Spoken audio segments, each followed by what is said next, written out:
So today we're working on a 2004 GMC 2500 HD with a 6.6 Duramax. As I was saying, 6.6 Duramax. This is the LLY engine, so it's like a 2004 and a half, and it has a idle surge condition. It's actually not acting up as bad right now as it was last week when I looked at it. So we're gonna start it up and listen to it and see if it's doing it. Well, it's actually idling pretty smooth right now. I'm going to try revving it up a couple times and see if it'll act up.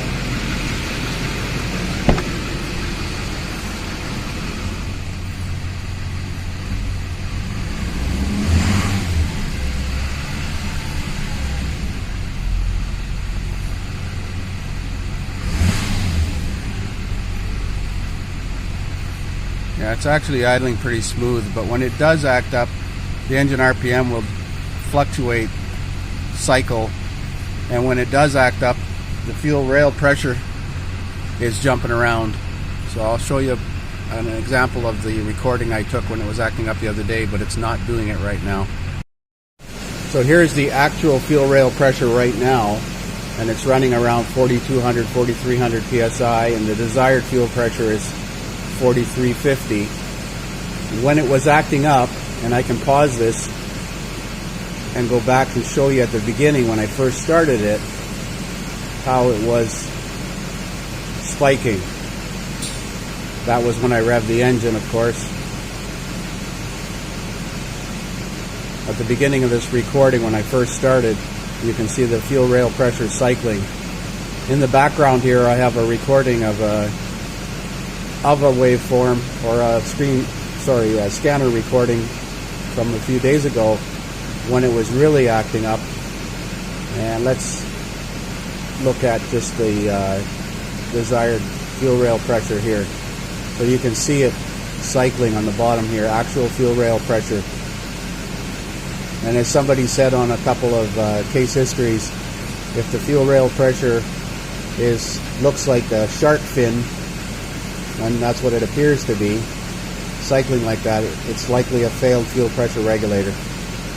And from all the research I've seen, that appears to be the cause. So we're going to replace the fuel pressure regulator, and hopefully it's going to fix the problem. So let's see where we started here. Drain the coolant, remove the air induction piping, remove the serpentine belt, unbolt the AC compressor, move it to the side, unbolt the alternator, remove it, set it off to the side. Coolant pipe, which requires undoing both of those connectors to get at the bolts underneath the bracket. And there is that pesky little valve down here that we're trying to get to, and I've got the thermostat housing off and the EGR valve out of the way, but there's not a lot of room. This particular aluminum pipe here, I got to figure out if that's removable conveniently. I can't see underneath there. It's like a black hole down there. Everything's so dark. But it does flex, so it seems like it's mounted on a rubber clamp or something. So if that was out of the way, that would give us a little bit more room to get in here. There are 3 bolts on this unit. I have a new Bosch pressure regulator here. There's the part number if you're interested.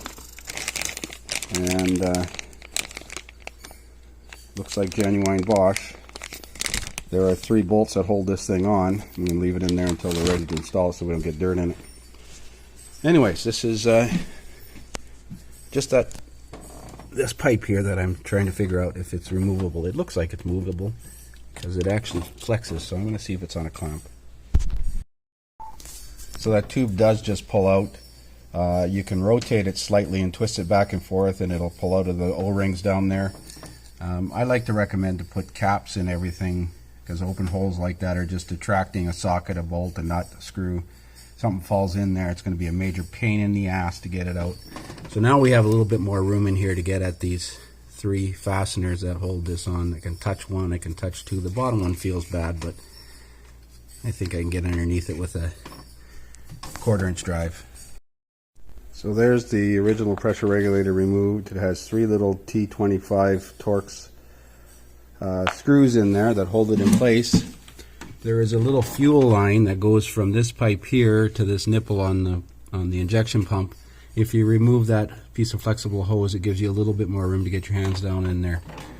So all that remains now is reverse the procedure and put it back together. So it's back together and running.